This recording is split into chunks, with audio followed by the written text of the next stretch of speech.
Это очень важный, но в то же время весьма деликатный вопрос.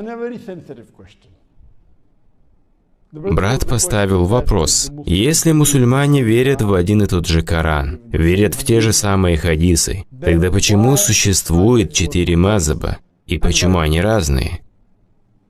Я полностью согласен, что если мы говорим об Ахлю Сунна валь Джамаа, представляющей собой существенную часть мусульман, то мы все верим в тот же Коран и в те же самые хадисы. Мы все знаем, что после Корана по значимости идет сборник Сахих аль-Бухари, затем Сахих Муслим, далее собрание Кутубу Ситта, Абу Дауд, Тирмизи, Ибн Маджах, Ан-Насаи. Это 4 основные книги, входящие в собрание Кутубу Ситта. Кутубу Ситта и все основные сборники хадисов полностью соответствуют учениям Корана. На втором месте после Корана идет сборник хадисов аль-Бухари, затем Муслим и остальные 4 сборника хадисов. Вернемся к вопросу: почему существует 4 мазхаба?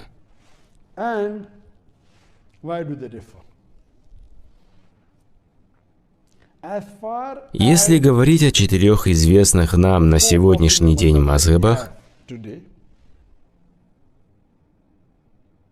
и 4 имамах, которым мы следуем, а именно имам Абу Ханифа, имам Малик, имам Шафи'и и имам Ахмад ибн Хамбаль, да смилуется Аллах над ними всеми, то я искренне люблю и уважаю всех 4 имамов.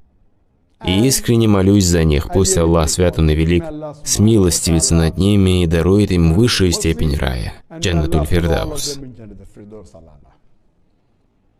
Разрешите, я поправлю вас в том, что все 4 мазхаба появились для того, чтобы подробно разъяснить для мусульманской уммы принципы ислама.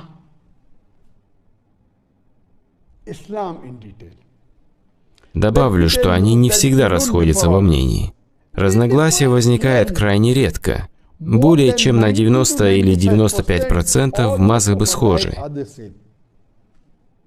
Они могут расходиться по не столь важным вопросам, но если же говорить об основных вопросах, как, например, совершение 5-кратной молитвы, выплата заката, совершение хаджа, то все мазхабы имеют одинаковую позицию. Может быть, мелкие вопросы, сопутствующие совершению молитвы или же хаджа, тут и там, но это не критически важные разногласия, не затрагивающие фундаментальные аспекты, о которых даже нет смысла спорить. Поэтому я могу уверенно вам сказать, что на 90 и 95% все мазхабы абсолютно одинаковы. Они различаются лишь в мелких вопросах, и даже таких единицы. Все 4 имама говорили: если вы обнаружите, что какая-то из моих фетв или же мое заключение противоречит Аллаху и Его посланнику, идет врознь с Коранами и достоверными хадисами, то можете бросить мою фетву в печь. Все 4 имама были великими учеными, и их целью стояло разъяснение нашей религии. Что касается причины, по которой они отличаются друг от друга, с учетом того, что они следуют одному Корану и хадисам, и это очень важный вопрос, если честно, то этот вопрос беспокоил меня на протяжении многих лет. Альхамдулилля, Аллах благословил меня, и у меня была возможность встретиться и пообщаться со многими учеными всех 4 мазхабов. Мы много дискутировали, мне довелось провести с ними достаточно времени. Я тоже интересовался причиной их различий. И всякий раз получал ответы, местами убедительные, местами не очень. Но таких ответов, которые бы смогли удовлетворить всех сразу, нет. Но, альхамдулилля, после встречи с учеными разных мазхабов, мое понимание ислама и понимание разногласий стало намного шире. Аллах ясно говорит в Коране, в 3-й по счету суре Аль-Имран, в 103-м аяте: Крепко держитесь за верь в Аллаха все вместе и не разделяйтесь. Мы, как мусульмане, должны держаться за верь в Аллаха, то есть за Коран и достоверные хадисы. Это единодушная позиция. Все мусульмане Ахлю Сунна валь Джамаа следуют одному Корану и достоверным хадисам. Но почему же тогда имеются различия? Для того, чтобы объяснить простому человеку, я приведу пример. Я всегда считаю, что на примере всегда проще понять. Задам вам один простой вопрос. Как правильно пишется слово «столб»? Попробуйте ответить.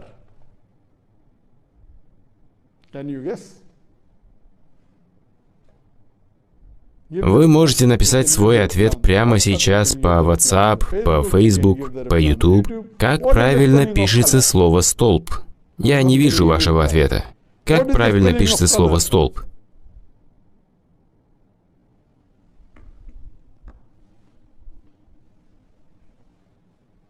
Некоторые скажут, что слово «столб» пишется с буквой «П» на конце, а некоторые скажут с буквой «Б».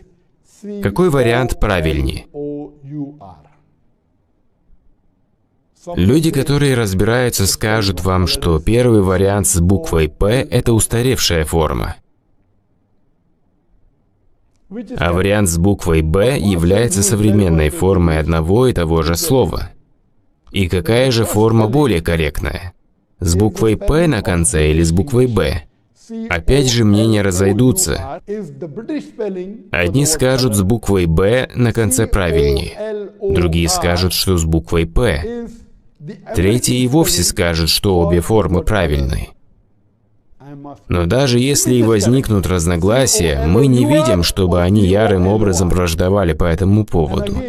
Да, у них могут быть разные мнения. Такие разногласия возникают и в английском языке. Американец пишет по-своему, англичанин по-своему. Я, например, индиец. И мы были под Британией, как и значительная часть мира в свое время. И все те, кто находился под британским правлением, будут писать согласно британскому написанию. Американцы будут писать по-своему. В таком случае мы допускаем оба варианта. Да, британцы пишут по-своему, но если кто-то пишет по-другому, то нет проблем. Каждый вправе остаться при своем мнении. Даже если у американца свое мнение, он совсем не против того, как пишут британцы. Это простой пример. В равной мере задам вам еще один вопрос. Как правильно говорить? Последний или крайний? Как правильно? Одни скажут «последний», другие скажут «крайний». Раньше все говорили «последний». Теперь вдруг все стали говорить «крайний». И скоро все станут снова говорить «последний». Есть определенные споры на эту тему, но мы понимаем, что и те, и другие в какой-то мере правы. Похожая ситуация с 4 правовыми школами, о которых мы говорим. На самом деле имамов и ученых были десятки, даже сотни. Но 4 имама, о которых мы говорим, имам Абу Ханифа, имам Малик, имам Аш-Шафи'и и имам Ахмад ибн Хамбаль, пусть Аллах свят он велик, смилостивится над ними и поместит их в высшие степени рая, Джаннатуль Фирдаус, они пользовались большей известностью, может, благодаря тому, что их прославили студенты. Но тогда было много имамов, шейхов и ученых. Просто учения этих 4 были более распространенными, может быть, благодаря их студентам. И так сложилось, что у нас появились эти 4 основных мазхаба. Ни один из великих 4 имамов никогда не намеревался привнести раскол в мусульманскую умму. При этом они всегда четко разъясняли свою точку зрения.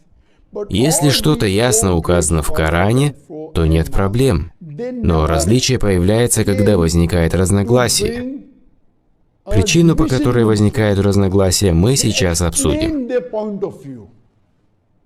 Раньше я тоже думал, что, возможно, разногласия связаны с тем, что существуют разные типы хадисов, достоверные хадисы, слабые хадисы. Однако это не совсем так, за исключением нескольких случаев. После долгих бесед с многими правоведами и учеными мазхабов, мне пришла идея со сравнительным примером касательно написания и использования слов, поскольку с мазхабами такая же ситуация. С чем же это связано? Согласно моим исследованиям, есть такое направление, как усулюль-фикх, посвященное вопросам, которые не совсем ясно изложены в Коране. Если Коран говорит, что спиртные напитки являются харамом, то тут нет никакого фикха. Аллах сказал харам, значит харам. И тут никто не станет спорить, дозволено это или нет. Когда же возникают вопросы, не совсем ясно описанные в Коране или же в хадисах, то тут в силу вступает фикх. Согласно положениям усулюль-фикх, существуют разные критерии, по которым следует делать выводы в фикхе. В некоторых вопросах есть 5 критериев, в некоторых 6, в некоторых 7, в некоторых 9 и даже 10. Я сейчас не стану вдаваться в подробности, поскольку у нас не хватит времени, да и простым слушателям будет не совсем понятно. Я приведу лишь несколько примеров, чтобы немного прояснить. Первое различие заключается в разнице критериев. Когда мы говорим о первых 2 критериях, то они у всех одинаковые. Первым критерием во всех правовых школах, во всех мазхабах является Коран. Это главный критерий, и в этом нет никаких различий. Вторым являются хадисы из категории мутаватир. Все правовые школы считают, что вторым главным критерием в фикхе являются хадисы из категории мутаватир. Что же это за хадисы? Мутаватир. Есть разные категории хадисов, и в этих категориях хадисы разделяются согласно их передатчикам. Хадис из категории мутаватир – это хадис, имеющий самые разные цепочки повествования, подтверждающие его достоверность, с передатчиками в каждом поколении. Получается, что этот хадис был передан многими сподвижниками, которые, в свою очередь, напрямую услышали изречение пророка. Далее идет следующее поколение табиинов, и множество табиинов, которые тоже передали этот хадис. То есть получается, что в каждом поколении у этого хадиса есть разные цепочки передатчиков. Таким образом, одна из категорий включает в себя хадисы согласно передатчикам. Это может быть хадис гариб с одной цепочкой передатчиков, или же хадис ахад с одним единственным передатчиком в каждом поколении. Как, например, известный и самый первый хадис, приведенный в сборнике Сахих аль-Бухари, в котором Умар, да будет доволен им Аллах, передал, что пророк, саллиллаху алейхи вассалям, сказал: «Все ваши поступки оцениваются согласно вашим намерениям». Этот хадис приводится во всех известных сборниках Аль-Бухари и Муслим, но его передал всего один единственный сподвижник. Поэтому, если мы возьмем любой уровень цепочки передатчиков, от сподвижников, табиинов, последователей табиинов, и если хотя бы на одном из уровней будет упомянут только один передатчик, то такой хадис называется хадис ахад. Следовательно, у этого хадиса есть разные цепочки передатчиков, которые ведут к Умару, да будет доволен им Аллах, который и повествовал нам речь пророка. Такой хадис называется хадисом ахад. Могут быть хадисы машхур с 2 или 3 передатчиками и прочие категории. Высшие категории являются хадисы мутаватир, хадисы с несколькими передатчиками на каждом уровне цепочки. Множество передатчиков на каждом уровне. Количество не фиксированное, но их должно быть не меньше 4 или 5. Некоторые даже доходят до 20 или 30 на каждом уровне. Следовательно, на первом месте стоит Коран, на втором хадисы мутаватир. Все правовые школы единогласны во мнении, что вторым по счету достоверным источником после Корана являются хадисы из категории мутаватир. Третья категория и дальше третий вид критериев источника достоверности у разных школ трактуется по-разному. У одних принято соответствовать 5 критериям, у других 6, а у третьих 10. У некоторых правовых школ третьим уровнем достоверности источника является хадис ахад, при условии, что это достоверный хадис сахих из категории ахад. В этом нет проблем. Даже если это хадис машхур, он считается третьей высшей категорией. Некоторые школы говорят нам: нет, третьим после хадисов мутаватир нужно считать урф, то есть обычай. Например, если среди жителей Медины было принято какое-то определенное действие, то это является третьим уровнем. Выше даже, чем хадис сахих, то есть хадис ахад. Другие говорят нет, указывая на кияс, то есть суждение по аналогии. У разных правовых школ свои критерии, свой порядок. Первый уровень у всех один и тот же. Третьим может быть сахих хадис ахад. Одни говорят, что им может быть урф, обычай. Другие могут сказать кияс, суждение по аналогии. Тогда четвертым становится хадис ахад, то есть различия начинаются с третьего уровня. Некоторые считают, что обычаи являются степенью выше. Если, конечно, нет конкретного упоминания в Коране, или же нет хадиса мутаватира. Если же есть хадис ахад, то одна школа может принять хадис ахад, а другая школа может возразить, что даже если о чем-то приводится в хадисе ахад, но о нем нет ничего в урфе, поэтому они его не признают, считая урф более высоким по значимости. Обычаи становятся более значимыми. Различие возникает в зависимости от того, чему вы придаете большее значение. Урфу, как обычаю, или же киясу, суждению по аналогии, или же хадису ахад. Все различия между правовыми школами начинаются с третьего уровня. Поэтому в основном правила отличаются в зависимости от того, чему вы придаете большее значение. Но все эти положения незначительные. Следует просто понимать, что мы должны уважать мнение всех 4 течений, поскольку все 4 школы основываются на Коране, на хадисах. Просто степень значимости может отличаться. Согласно некоторым правовым школам, если мы говорим об обязательной молитве, то следует отталкиваться от хадисов из категории мутаватир, поскольку пророк совершал молитву открыто, и все сподвижники видели его. Поэтому, если вы мне предоставите один хадис ахад на тему обязательной молитвы, пусть даже это будет достоверный хадис, то мне этого будет недостаточно.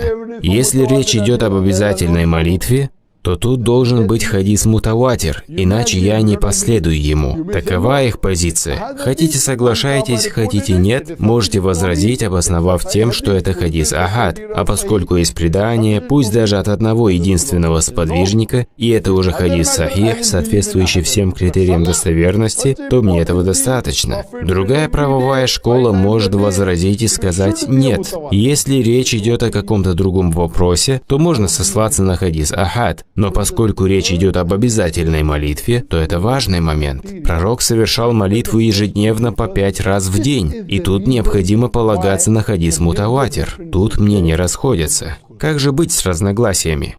Главной причиной разногласий между основными правовыми школами является расхождение во мнении на 3-м, 4-м и 5-м уровне критериев.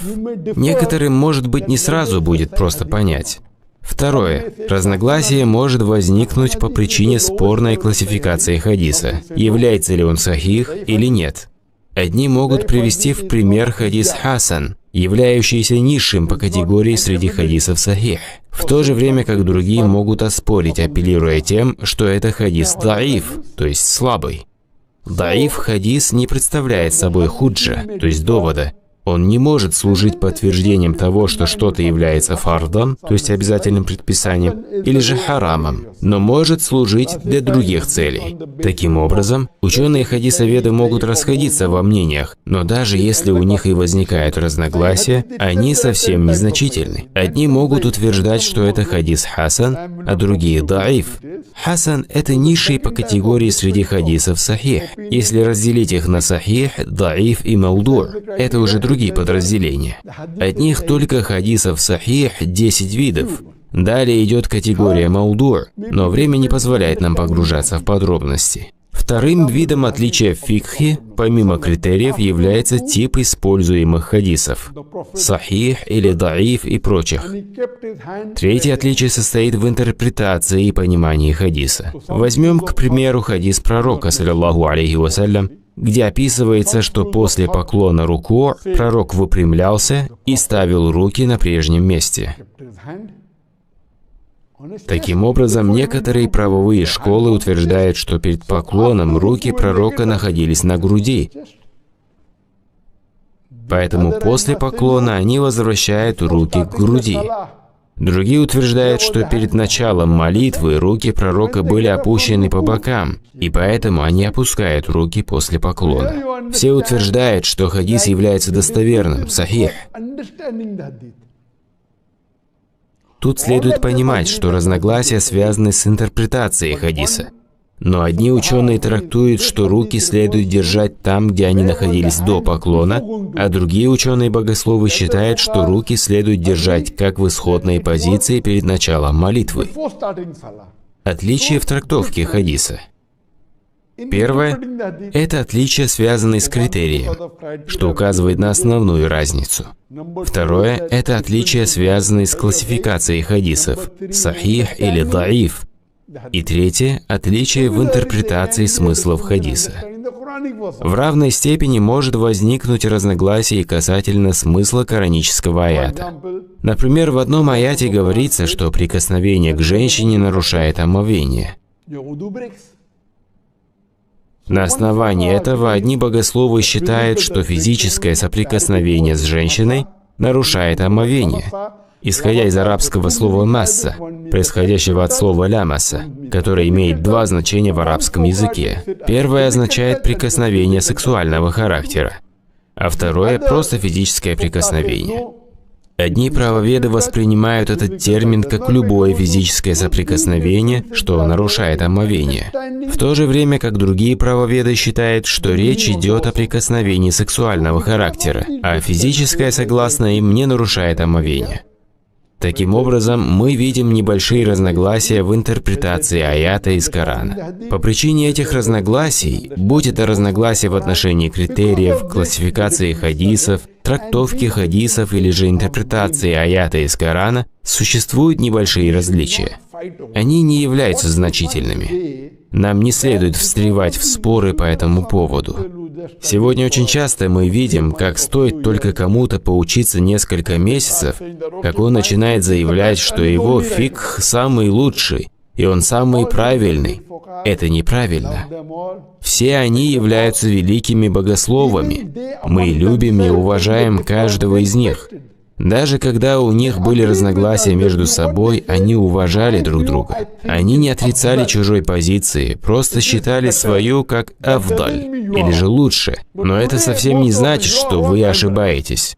Сегодня же все ведут себя, будто только они понимают правильно, а все остальные нет. Даже если кто-то станет заявлять, что только он один прав, это уже заблуждение. Можно сказать, я думаю, что так лучше, и это вполне допустимо. Но если же, как сегодня принято, мы начнем заявлять, я знаю, как надо правильно, а вы нет, то возникают трения и ссоры. Мы, будучи мусульманами, должны быть сплоченными. Это мелочные вопросы. Разногласия всегда будут, как они были и во времена сподвижников. Нам не следует ссориться по этому поводу. Пусть каждый останется при своем мнении. Не следует конфликтовать по пустякам.